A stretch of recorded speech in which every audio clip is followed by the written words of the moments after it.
Halo semuanya, selamat datang kembali di pembahasan sumber kita. Hari ini kita punya sesuatu yang agak lain dari biasanya nih. Sebuah buku dari, wah lama banget ya, tahun 1907. Judulnya The Young Man Entering Business. Penulisnya Orison Swett Marden, diterbitin T.Y. Crowell Company. Nah, yang bikin unik, kita tuh nggak pegang teks lengkap bukunya. Sama sekali nggak. Jadi sumber kita cuma info sampul, terus ada potongan daftar isi dikit. Detail cetak ulang ada yang baru loh, 2022. Sama yang paling seru nih, kita punya daftar panjang istilah dan frasa yang katanya sering banget muncul di buku setebal 307 halaman itu. Jadi, ya tantangannya di sini. Kita mau coba baca isi pikiran buku ini cuma dari jejak katanya aja. Kira-kira apa sih yang menurut Marden itu penting banget buat anak muda yang mau mulai bisnis di awal abad 20? Kita coba urai dari kata-kata yang sering diulang ini ya. Oke, mari kita gali bareng-bareng. Iya, ini pendekatan yang menarik banget. Meskipun kita cuma punya serpihan ya, daftar kata kunci ini tuh bisa kayak apa ya, sidik jari linguistik gitu. Dari frekuensi kata aja sering kelihatan kok fokus penulisnya kemana, nilai apa yang mau dia tekanin. Jadi ngelihat kata-kata yang diulang Mardan ini, bisa kasih kita gambaran soal mentalitas bisnis yang dia usung zaman itu. Kayak peta kata dari masa lalu gitulah. Persis. Dan kalau ngomongin frekuensi, ada satu kelompok kata nih yang langsung kelihatan menonjol banget. Isinya soal kualitas diri, kualitas personal gitu. Banyak banget jumlahnya. Ada ability, kemampuan ya. Terus achievement, pencapaian. Ambition, ambisi. Belief, percaya. Character, karakter. Karakter ini penting kayaknya ya disebutnya. Iya, karakter cheerful, ceria, confidence, pede ya. Constantly terus-menerus develop, mengembangkan. Effort, usaha, energi. Faculties ini mungkin kayak kemampuan dasar atau bakat gitu ya.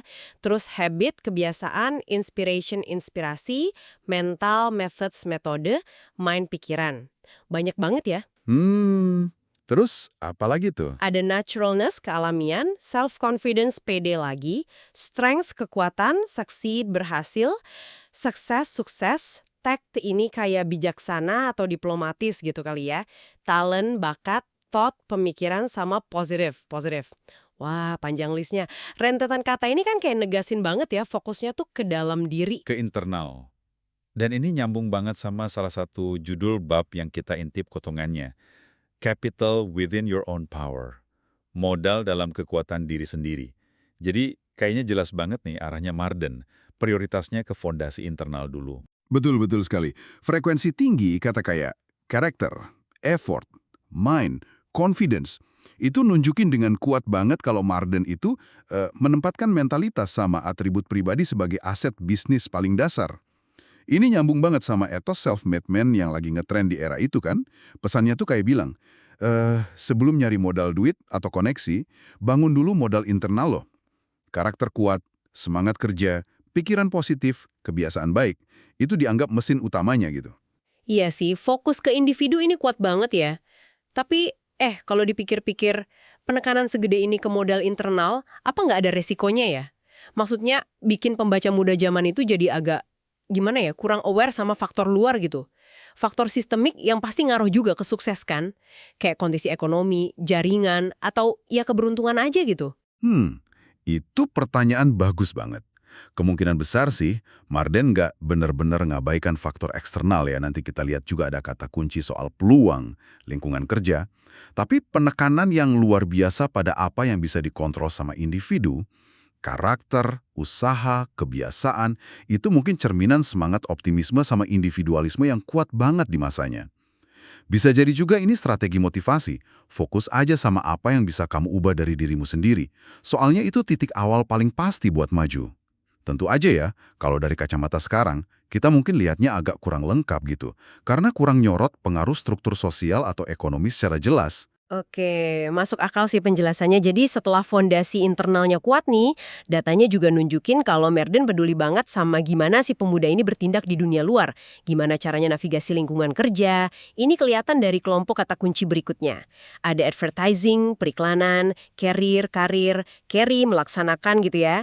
Chance, kesempatan, clerks, pegawai juru tulis. Nah, clerks ini menarik nih. Iya, terus ada employer, majikan, jobbing houses. Ini apa ya? rumah dagang gitu. Lalu keep, menjaga, living, penghidupan, look, melihat, mencari, manage, mengelola, occupation, pekerjaan, opportunities, peluang, position, posisi, salary, gaji, dan salesman, penjual. Istilah kayak clerk sama jobbing houses nih ngasih sedikit gambaran ya soal bisnis zaman itu. Kayaknya beda ya sama struktur korporat sekarang. Iya, itu istilah-istilah yang cukup khas era itu memang. Clerks ya jelas pegawai admin atau kantor lah ya, yang jumlahnya pasti banyak di zaman sebelum otomatisasi.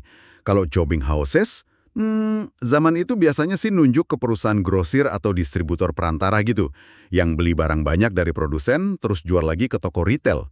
Munculnya istilah ini ngasih kita sedikit gambaran soal jalur karir awal yang umum buat anak muda zaman itu. Mungkin mulainya jadi juru tulis atau kerja di rumah dagang gitu. Terus fokus ke kata kayak opportunities, career, succeed, sama salary. Itu jelas nunjukin kalau buku ini juga praktis banget. Tujuannya ya bantu pembaca naik tangga karir maupun secara finansial. Oke, jadi selain ngasih arah buat maju, menarik juga nih ngeliat ada penekanan kuat ke hal-hal yang kudu dihindari. Kata-kata kayak dry rot, slipshod, fail, failure, lack, lose, misfit, ruin, sama third rate muncul lumayan sering juga. Penasaran deh, dry rot ini maksudnya apa ya dalam konteks bisnis? Terus kenapa penting banget buat nggak jadi slipshod atau third rate? Dry rot itu kayaknya dipakai metaforis ya. Kalau di bangunan kan itu pembusukan kayu dari dalam, nggak kelihatan. Nah, dalam konteks bisnis atau karakter, Marden mungkin pakai itu buat gambarin kemunduran internal, malas-malesan, hilang semangat, atau standar turun pelan-pelan, tapi ngerusak gitu. Sementara penekanan buat hindari slipshod, ceroboh, asal-asalan, atau jadi third rate, kelas 3, mutu rendah, itu ngegarisbawahi pentingnya reputasi, kualitas kerja, sama profesionalisme. Di dunia bisnis zaman itu yang mungkin lebih kecil, lebih personal, reputasi individu itu penting banget, krusial malah. Ngerjain sesuatu asal-asalan bisa cepat banget ngerusak prospek karir. Jadi ini bukan cuma nasihat moral, tapi juga strategi buat bertahan dan berkembang di dunia kerja era itu. Jadi, udah ada fondasi karakter, panduan tindakan, plus peringatan keras ya. Terus, gimana cara Marden memotivasi pembacanya? Kayaknya lewat contoh nyata nih, soalnya di daftar kata kunci ada nama-nama gede disebut. Andrew Carnegie, Commodore Vanderbilt, sama Sir Thomas Lipton. Nama penulisnya sendiri, Orison Swett Marden juga ada sih. Penyebutan Carnegie, Vanderbilt, sama Lipton itu hampir pasti dipakai sebagai studi kasus atau teladan sukses lah. Mereka kan ikon industrialis sama pengusaha self-made yang legendaris banget zaman itu. Perwujudan dari prinsip ambisi, kerja keras, mungkin kelihayan bisnis juga yang diajarin Marden. Mereka itu bukti nyata kalau sukses gede itu mungkin dicapai. Kalau nama Marden sendiri muncul, mungkin sebagai referensi silang ke buku atau ide dia yang lain ya, buat bangun otoritas dia juga. Nah, ini yang agak gimana ya, bikin kaget dikit mungkin. Munculnya nama Ole Bull, ini pemain biola virtuoso dari Norwegia, sama Stradivarius yang nunjuk ke biola legendaris itu. Apa ya hubungannya dunia musik klasik sama bisnis buat anak muda? Agak jauh ya rasanya. Iya, kedengarannya agak jauh ya. Tapi ini kemungkinan besar penggunaan analogi yang cerdas. Marden mungkin narik garis paralel antara keunggulan di seni sama keunggulan di bisnis. Keahlian luar biasa si Ole Bull atau kualitas sempurna biola Stradivarius itu bisa dipakai buat lambangin tingkat dedikasi, penguasaan skill, mastery, perhatian ke detail, atau bahkan pentingnya instrumen utama dalam bisnis, yaitu diri sendiri, yang perlu diasah sampai potensi maksimal. Ini cara Marden buat bilang kalau mau sampai puncak di bisnis itu butuh tingkat komitmen, latihan, pengembangan bakat yang sama seriusnya kayak jadi seniman kelas dunia. Bisnis itu bukan sekedar cari duit, tapi juga seni atau keahlian yang perlu dikuasai. Gitu mungkin maksudnya. Wah, ada logi yang kuat juga ya buat inspirasi. Oke, sekarang kita lihat konteks waktu terbitnya, 1907. Tadi ada kata kunci today yang artinya ya hari ini di tahun 1907 itu, sama fokus ke youth, pemuda. Tapi ada satu kata lagi nih yang menarik di daftar ini, woman, wanita. Mengingat judulnya jelas banget, The Young Man Entering Business. Gimana ya kita bisa menafsirkan munculnya kata woman ini? Konteks 1907 krusial banget memang. Nasihat Marden jelas dibentuk sama norma sosial dan lanskap bisnis zaman itu yang, ya kita tahulah, sangat didominasi pria. Fokus ke young man itu udah negasin banget. Tapi fakta bahwa kata women muncul cukup sering, sampai masuk daftar kata kunci umum, itu signifikan loh. Karena kita nggak punya teks lengkapnya, kita cuma bisa nebak-nebak sih. Apa Marden bahas wanita sebagai rekan kerja? Mungkin dalam peran terbatas atau beda ya zaman itu? Atau sebagai konsumen? Atau mungkin ada bagian yang bahas interaksi sosial atau profesional sama wanita? Bisa juga ada peringatan atau nasihat spesifik soal hubungan dengan wanita dalam konteks karir pria muda. Sulit dipastiin sih.